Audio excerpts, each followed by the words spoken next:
저는 오늘 평화의 시작이라는 제목으로 주의 말씀 증거합니다. 여러분 산에 가보시면요. 좀 이렇게 멋있게 자란 나무들이 있습니다. 곱게 뻗어 있고, 야, 저 나무는 참 잘 자랐다. 그런 나무들이 있어요. 사람들은 이야기합니다. 저 나무는 어디에다 써도 쓰임을 좀 다하겠다라는 나무 말이죠. 그래서 정말 멋진 나무들은요, 고가에 팔립니다. 어느 집에 정원수가 되거나 아니면은 아주 베어져서 요긴하게 쓰이는 나무가 되죠. 그런데 여러분, 반대로 좀 못생기고 굽은 나무들은 어떨까요? 사람들의 눈에 띄지 않는 볼품없는 나무들 말입니다. 그 나무들은 그대로 그 산에 남아 있게 되는데요. 왜요? 별 쓸모없어 보이기 때문에 그렇죠. 근데 막상 태풍이 불고 큰 비바람이 불 때는요, 끝까지 그 자리를 붙들고 서 있는 나무는 일찍 베어져 나간 그러한 좋은 나무? 그런 나무들이 아니라 그 자리에 그대로 남아 있었던 때로는 굽은 볼품없는 나무들입니다. 볼품없어 보이고 화려하지 않아도 그 나무들은 그 자리를 지키는 거예요. 그리고 결국 그 나무들은요, 흙이 쓸려나가지 않도록 꼭 붙들고 산이 무너지지 않도록 끝까지 버텨내게 한다는 거죠. 오늘은 4.19 혁명이 있었던 벌써 66년의 시간이 흐른 그런 날입니다. 사실 저는요, 그 시대를 직접 겪지 못했던 세대입니다. 80년대에 살았는데 제 학창 시절에 이 날은 그저 교과서 안에서 너무도 담백하게, 몸이 건조하게 그냥 뭐 몇 줄, 한 줄, 두 줄, 요 정도만 이렇게 큰 감동 없이 보냈던 시절입니다. 근데요, 정말 그날 독재에 맞서서 이 나라 민주주의를 붙들었던 이들은 누구일까? 다시 한번 생각해 보면 그날의 영웅들은 대단한 영웅들은 아니었습니다. 지후와 같은 그냥 어린 아이들이었어요. 상상이 갈까요? 자기 자리를 지키고 있었던 평범한 시민들이 결국은 지켜낸 거거든요. 무슨 말이냐? 생각을 해보면 우리 민족의 역사에는 이런 일들이 참으로 많이 반복됐다라는 것을 보게 됩니다. 이 나라에 큰 위기가 닥쳐왔을 때, 임진왜란 때도 그랬고, 병자호란 때도 그랬고, 나라의 운명이 송두리째 좀 흔들리겠다라고 하는 그때마다 역사의 마지막 그 끝자락을 붙들고 있었던 것은 민초들이었어요. 그들의 희생과 그들의 결단이었습니다. 저는 참 이게 아이러니한 것 같아요. 세상은 오늘도 늘 리더들만을 주목한단 말입니다. 드러나는 사람들을 좀 높이려고 한단 말입니다. 한편으로는요, 그들이 좀 좋은 정치를 하기를 바라요. 책임 있는 행동을 할 것이다. 우리는 오늘도 기대하죠. 근데 여러분, 나라에 정작 위기가 닥치면 어떻게 됩니까? 그 누구보다도 자기만 생각하죠. 그 누구보다도 치졸한 그 모습이 우리를 실망케 합니다. 무슨 말입니까? 절대 눈에 띄지도 않는 그런 평범한 사람들이 위기의 순간에는 언제나 어김없이 나타나서 나라를 지키더라라고 하는 겁니다. 근데 여러분, 오늘 본문의 말씀을 통해서 보면 예수님의 제자들이 등장하는데요. 이들은 처음부터 버틸 수 있는 나무, 버텨준 나무는 아니었다라는 겁니다. 예수님을 따르던 제자들을 오늘 우리가 말씀 가운데 보게 되는데, 그들은 처음부터 나는 예수를 위해서 죽기까지 충성하겠다라고 장담했던 그들이었습니다. 근데 오늘 이들은 어떠한 모습일까요? 여러분, 4.19 혁명이 있었던 그날에 총칼 그 앞에서 두렵지만 그 앞장섰던 이들과는 달리요, 제자들은 두려움에 벌벌벌 떨고 있습니다. 그리고 문을 딱 걸어 잠고 숨죽이고 있습니다. 무슨 말이에요? 예수님의 제자들이 와르르 무너진 겁니다. 조금 더 버티지 못하고 있는 겁니다. 여러분 보세요. 놀라운 것은 부활하신 예수님께서 그러한 제자들을 포기하지 않으셨다는 겁니다. 저들이 지금 문을 꽉 닫아버렸습니다. 근데 그 닫아버린 문 앞에 실망하지 않으시고 닫아버렸네? 에이, 돌아가자. 이게 아니셨어요. 저들이 숨어버렸다고 해가지고 저들을 버리지 않고 책망부터 하지 않으셨습니다. 오히려 부활하신 주님은요, 닫아버린 그 문, 저들 중앙으로 다가오시는 거죠. 여러분 오늘 본문 말씀은 바로 그 이야기를 우리에게 들려주고 있는 겁니다. 19절의 말씀인데요. 우리 같이 한번 읽어볼까요? 19절입니다. 시작. 이날 곧 안식 후 첫날 저녁에 제자들이 유대인들을 두려워하여 모인 곳의 문을 닫았더니 예수께서 오사 거기 가운데 서서 이르되 너희에게 평강이 있을지어다. 아멘. 사랑하는 성도 여러분, 이 말씀 가운데 우리가 먼저 주목해 보고자 하는 것은 문을 닫았다라고 하는 행동보다는요, 그 먼저 성경이 제자들이 무엇을 하고 있었다? 두려워하고 있었다라고 하는 것을 주목해 보고자 합니다. 문을 닫은 건 저들의 행동이에요. 중요한 것은 그 문을 닫게 만든 제자들의 마음 아닐까요? 그들의 손은 문을 닫았습니다. 근데 사실 그 문을 잠그게 만든 것은 그들 속에 자라나고 있었던 두려움이었다라고 하는 거예요. 예수님의 제자들은 지금 두려움에 사로잡혀 있는 겁니다. 예수님께서 십자가에 너무도 초라하게 죽임을 당하는 것을 보았죠. 이제는 내 차례가 아닌가. 우리도 붙잡히는 게 아닌가.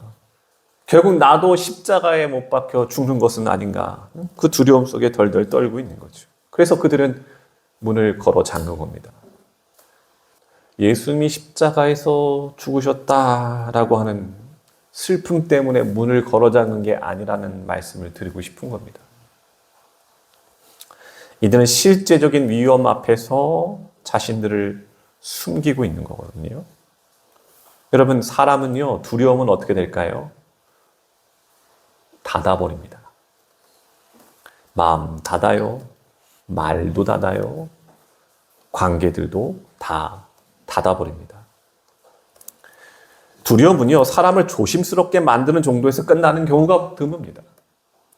점점 자신을 숨기고 결국 그 두려움이 자신을 가두게 만든다는 거죠. 여러분, 우리도 그렇지 않습니까? 사람에게 깊은 상처를 받으면 그 다음부터는 쉽게 마음조차 여는 게 어렵습니다. 우리가 실패를 경험하면 다시 시작하는 일조차 두려워지게 되는 겁니다. 사람과의 관계에서 아픔을 경험하면 여러분 겉으로는 서로 웃고 있는지 모르겠지만 마음에서는 늘 빗장 하나를 채우고 있는 거죠. 여러분 겉모습은 멀쩡해 보여도 사실은 닫힌 문 뒤에 숨어 살아가고 있는 것이 우리의 현실인 거예요. 여러분 제자들이 오늘 그 모습을 보여주고 있는 겁니다. 그럼 여러분 생각해 보세요. 이들이 보통 사람들입니까? 아니잖아요. 이들은 예수님의 제자들 아닙니까? 예수님 곁에서 직접 예수님의 말씀을 들었던 사람들입니다. 오병이어의 기적을 보았습니다. 죽은 나사로가 살아나는 그 현장에 있었어요. 생명의 말씀을 가장 가까이에서 들었던 이들이었습니다. 근데 지금 이들이 어떤 행동을 보이고 있어요?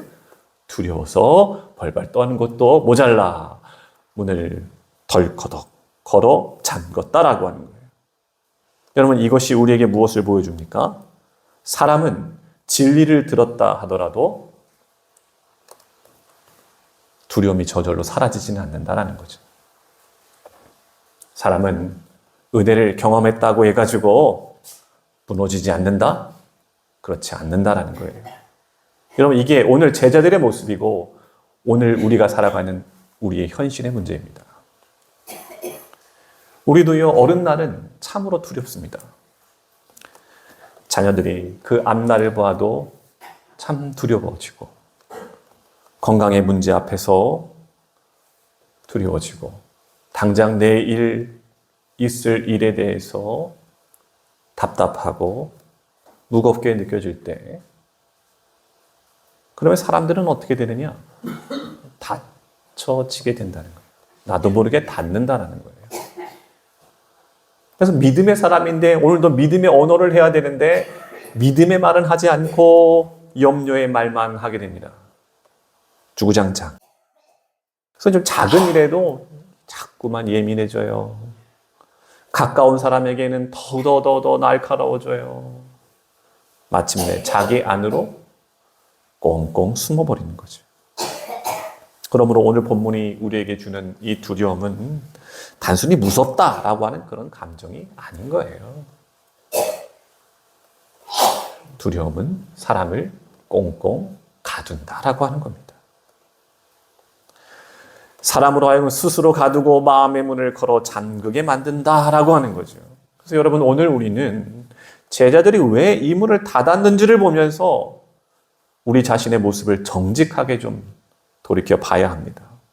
여러분, 혹 이 시간 예배를 드리면서도 여러분이 닫아버린 문 한 개쯤 있진 않습니까? 오늘 제자들이 그랬던 것처럼 우리도 두려움 때문에 얼마든지 마음의 문을 닫고 살 수 있는 존재라는 겁니다. 그래서 부활하신 주님께서 주신 이 평강이 우리에게 얼마나 큰 은혜인지를 알려고 한다면 먼저 여러분 안에 있는 두려움이 나를 얼마나 깊이 가두고 있는지를 좀 볼 수 있어야 합니다. 여러분 19절 하반절에 보니까 이렇게 기록합니다. 예수께서 오사 가운데 서서 이르시되 너희에게 평강이 있을지어다. 이 장면을 한번 상상해 보세요. 혹시 누가 닥치지는 않을까? 혹시 나도 오늘 붙잡혀가는 것은 아닐까? 그 두려움이 그 방 모든 공간을 차지하고 있었어요. 근데 여러분, 이 제자들이 숨어 있긴 하는데 저들의 귀는 온갖 바깥의 소리에 집중하고 있지 않았겠어요? 누가 찾아오진 않을까? 누가 문을 두드리지는 않을까? 얼마나 예민해져 있겠습니까?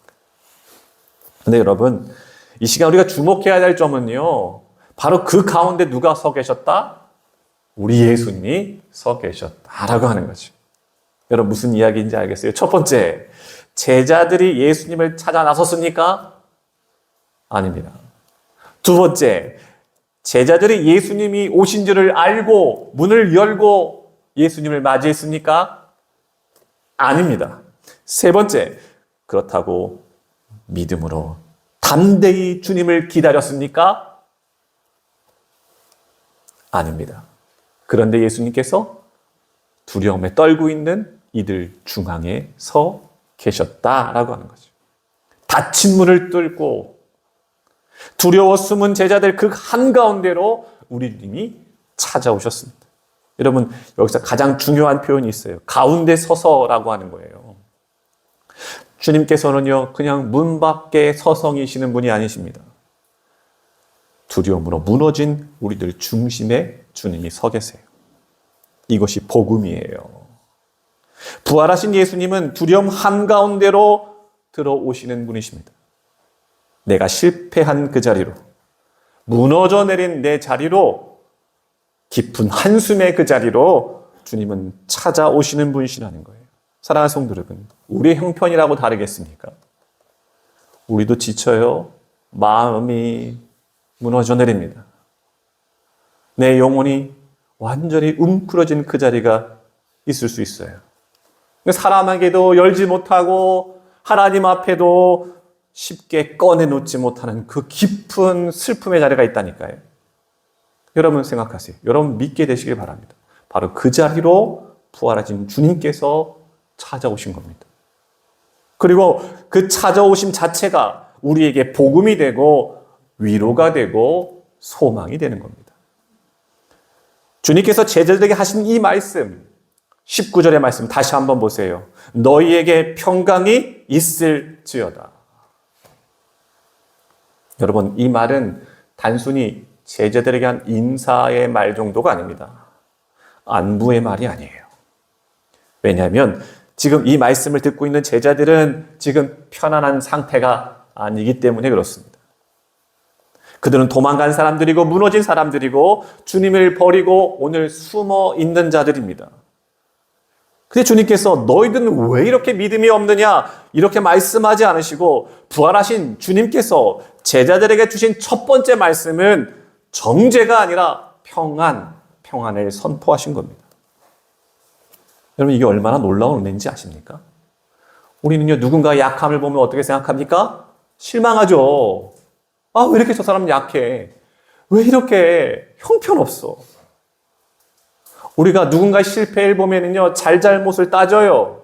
당신 그럴 줄 알았다라고 하는 거잖아요. 근데 주님은 달라요. 완전히 달라요. 두려움에 사로잡힌 그 제자들에게 지금 가장 필요한 것이 무엇인지를 예수님은 누구보다 잘 알고 계셨기 때문에 저들에게 하시는 말씀이 훈계가 아니라 바로 평강이었다라고 하는 거죠.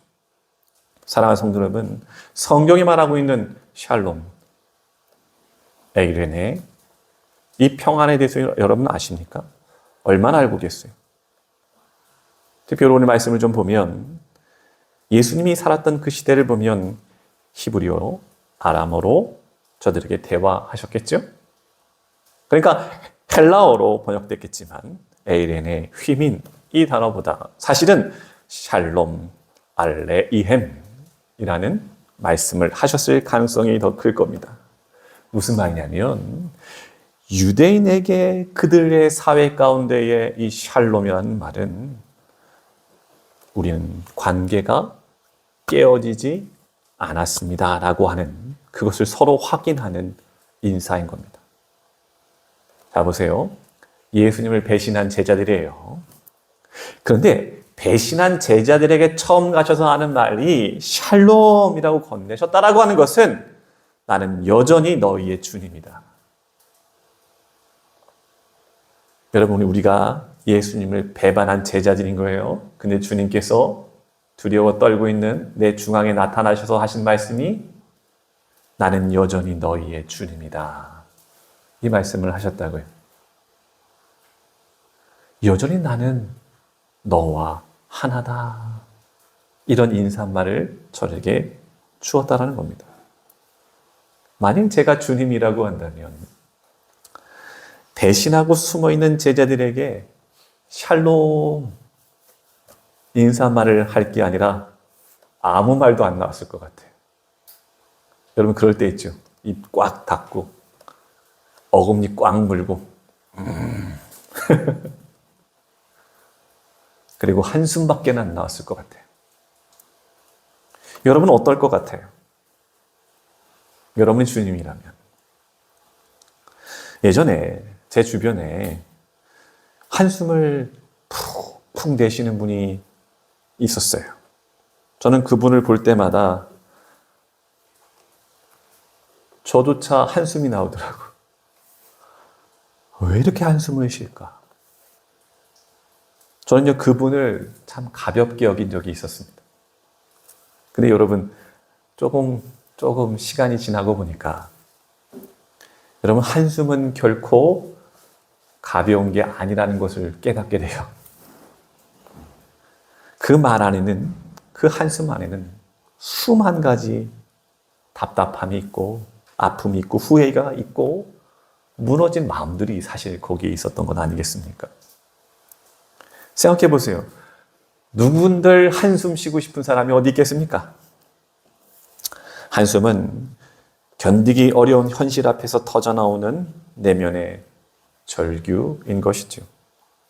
바로 그렇기 때문에 예수님께서 제자들에게 주신 평강은 단순히 위로의 한마디는 아니었던 것 같습니다. 잠시 좀 저들을 달래주는 말이 아니었습니다. 주님께서 주시는 이 평강은 그들의 수치를 덮어주는 은혜이며 두려움을 깨뜨리는 능력이 되며 깊은 한숨의 그 뿌리를 만지시는 회복의 말씀이었다라고 하는 거죠. 사랑하는 성도 여러분, 오늘 우리에게 이런 평강이 있어야 되지 않겠습니까?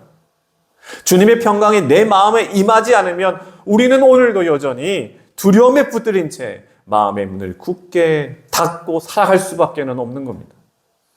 그래서 부활하신 주님은 우리의 두려움 그 한복판에 나타나시는 거예요. 우리가 받은 그 상처 한가운데로 주님 나타나시는 거예요. 우리가 갖고 있는 이 수치심 한가운데에 나타나셔서 주님께서 하시는 말씀이 무엇이냐? 너희에게 평강이 있을지어다. 이 말씀을 주고 계시는 거예요. 여러분, 여러분 마음 한가운데 말하지 못할 불안한 마음들이 있지 않습니까? 누구에게도 쉽게 꺼내놓지 못하는 그런 두려움의 문제가 있지는 않습니까? 우리 주님은 다 알고 계세요. 너무도 잘 알고 계세요. 그리고 그 자리에 서가지고 주님께서 평강을 선포하고 계시는 거예요. 바라기는 부활하신 주님께서 선포하신 이 평강이 여러분의 다친 그 마음을, 그 아픔을, 상한 심령을 치유하며 무너진 믿음을 다시 일으켜 세우는 은혜가 되시기를 주님의 이름으로 축복합니다. 21절, 우리 20절, 21절 말씀 같이 한번 읽어볼까요? 20절, 21절입니다. 시작. 이 말씀을 하시고 손과 옆구리를 보이시니 제자들이 주를 보고 기뻐하더라. 예수께서 또 이르시되 너희에게 평강이 있을지어다. 아버지께서 나를 보내신 것 같이 나도 너희를 보내노라. 아멘. 여러분, 우리가 이 본문에서 좀 놓치지 않아야 될 부분이 있어요. 어떤 부분이냐면 예수님은 제자들에게 2번씩이나 너희에게 평강이 있을지어다 하는 말씀을 하셨다라는 겁니다. 생각해 보세요. 왜 2번이었을까? 왜 2번 이야기하셨을까요? 여러분, 첫 번째 평강은 두려움 가운데 완전히 무너져 내렸던 이 제자들의 마음을 붙드는 평강이었습니다. 그런데 이 2번째 평강은 한 걸음 더 나아가게 하는 평강인 거예요. 이제는 단지 내가 한번 위로받았어. 주님께 위로받았어. 여기서 머무는 것이 아니라 그 평강을 가지고 다시 세상으로 나아가게 하시는 것이다 라고 하는 겁니다. 저는 여기에 참 큰 소망이 있다라고 생각해요. 오늘 분명히 이 말씀 하나는 가지고 갔으면 좋겠어요. 왜냐하면 제자들이 다친 그 이유는 저들이 단지 마음이 약해, 심석이 약해, 이것 때문이 아니었기 때문에 그래요. 문 밖에는 여전히 두려움의 존재가 있습니다. 유대인들이 그대로 남아있어요. 상황이 갑자기 안전해진 게 아니란 말입니다. 그러니까 제자들의 입장에서는요, 다시 문을 열고 나간다는 것이요, 상상할 수 없는 일이에요. 얼마나 두려운 일이었겠습니까? 그런데 오늘 주님께서 주신 이 평강의 말씀은 제자들에게 필요한 것은 단지 저들의 마음을 달래는 위로 정도가 아니었다라는 거예요. 제자들에게 진짜 필요한 것은 무엇이겠어요? 문 밖의 현실보다, 이 두려움보다 더 크신 주님을 만나는 것, 이것 하나밖에 없었다라고 하는 거예요.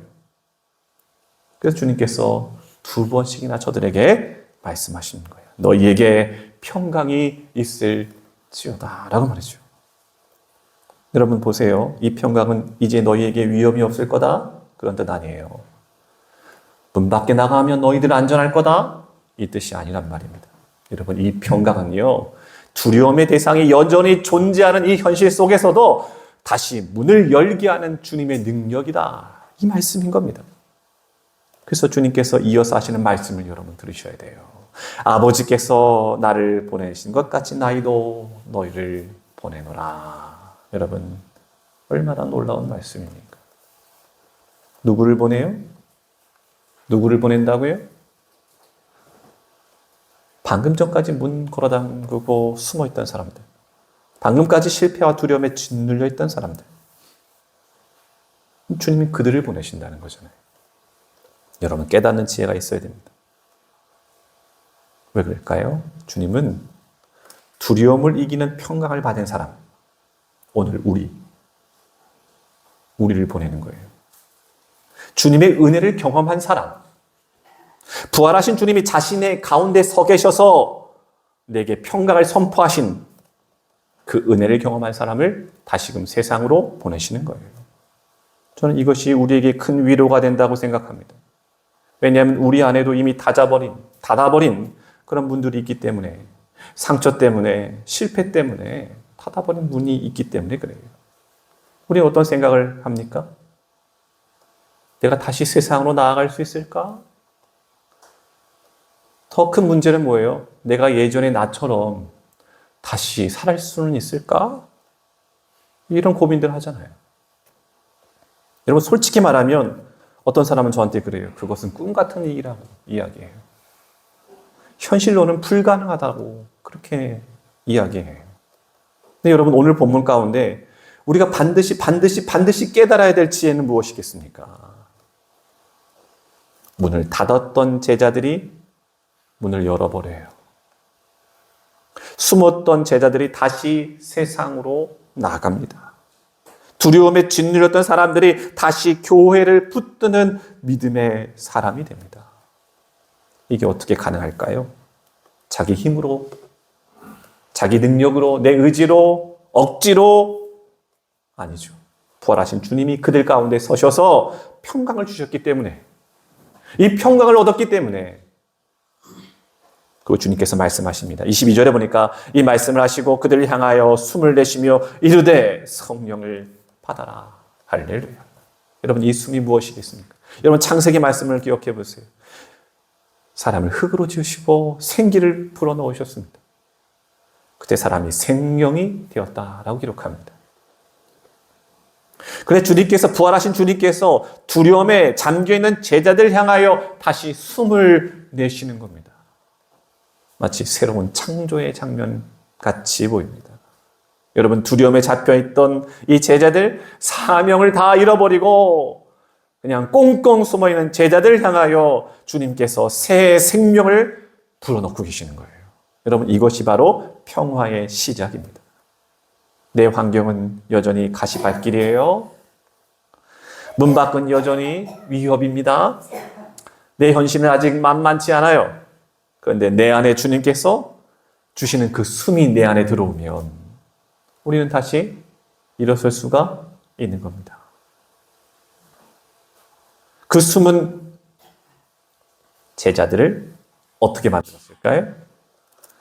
닫아 걸었던 문을 다시 열게 되었습니다. 도망쳤던 그들이 이제는 죽음조차 두려워하지 않는 진짜 사명자들이 되었습니다. 그러므로 사랑하는 성도 여러분, 예수님의 부활, 예수님 주신 평강은 우리를 그냥 온실 속 화초로만 키우는 것은 아닌 것 같습니다. 왜 그럴까요? 우리도 결국 온실 밖으로 나가야 할 사명자들이기 때문에 그래요. 언젠가는 부모님과 같은 그 따뜻한 그 품, 안전한 그 자리에서 좀 나와야 할 때가 있어요.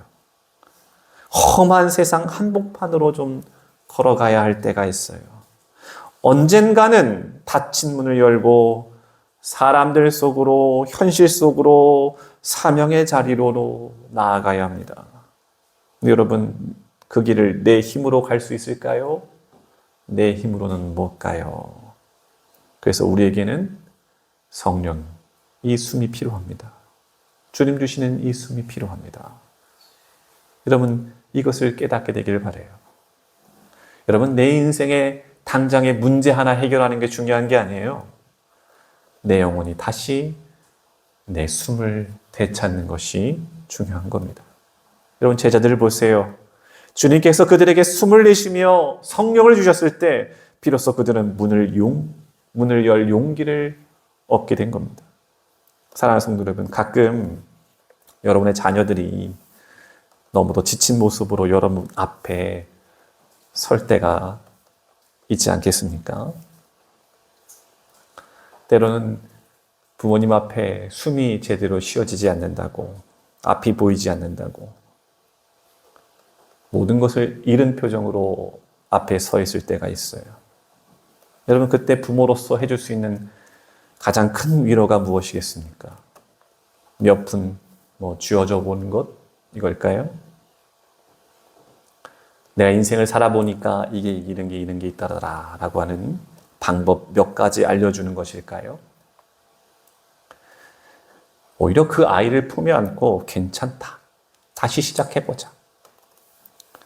함께 숨을 내쉬어주는 것이 아닐까? 그렇게 생각을 해봐요. 왜냐하면 오늘 부활하신 주님께서 우리에게 오셔서 하신 일이 이것이기 때문에 그렇습니다. 우리의 닫힌 문 앞에 서 계시다가 문을 지나서 우리 가운데 들어오시고 평강을 주시고 우리에게 당신의 숨을 불어 넣어주시는 겁니다. 여러분, 이 숨을 오늘 우리가 마셔야 되는 거예요. 그래야 우리가 닫힌 문이 열리는 거예요. 이 숨을 우리가 다시 마셔야 세상으로 나아갈 수가 있는 거예요. 이 숨을 다시 마셔야 우리는 하나님이 나답게 지으셨던 여러분의 본래의 여러분의 그 모습을 되찾게 되는 거예요. 그 모습으로 당당히 오늘도 내일도 살아갈 수 있는 겁니다. 사랑하는 성도 여러분, 소망은 바로 여기 있습니다. 부활하신 주님이 평강을 주실 때 그때 우리는 다시 나아갈 수가 있는 겁니다. 다시 사람들 곁으로, 다시 사명의 자리로, 그리고 다시 하나님께서 나를 창조하신 여러분다운 본연의 모습으로 나아가게 될 것입니다. 말씀을 정리하겠습니다. 오늘 우리는 부활, 그 두 번째 시간으로 평화의 시작이라는 제목으로 말씀을 드렸습니다. 무엇입니까? 우리는 연약합니다. 조금만 무섭고 불리해지면 마음에 빗장을 걸어 잠그고 꽁꽁 숨어버릴 때가 있습니다. 여러분, 오늘 기억하십시오. 오히려 좋은 나무, 사람들이 봤을 때 야, 저거 멋있다라고 하는 나무가 아니라 오히려 굽은 나무가 산을 지켰습니다. 주님은 오늘도 부족하고 겁 많은 우리를 통하여 하나님의 일을 감당시키고자 하십니다. 사랑하는 성도 여러분, 오늘 우리의 두려움 한복판으로 주님은 뚫고 들어오셨습니다. 그리고 말씀하셨죠? 너희에게 평강이 있을지어다. 예수님의 평강이 여러분의 가정에, 여러분의 일터에, 여러분의 삶에 임하기를 주님의 이름으로 축복합니다. 그 소망이 여러분 가운데 있었을 때 닫힌 그 문이 활짝 열려지고 두려움의 자리에서 소망의 자리로 바뀌어지는, 오늘 근심의 자리에서 내일에는 희망을 발견해서 마음껏 웃고 기뻐하는 그런 한 주를 살아가게 되시기를 주님의 이름으로 축복합니다. 옆 사람과 이렇게 말씀을 나누며 말씀을 마치겠어요. 오늘 이렇게 인사했으면 좋겠어요. 평강이 있을지어다. 주님의 인사가, 주님의 샬롬이 여러분 가운데 임하기를 원합니다. 함께 이렇게 인사해 볼까요? 평강이 있을지어다. 아멘. 기도하겠습니다. 거룩하신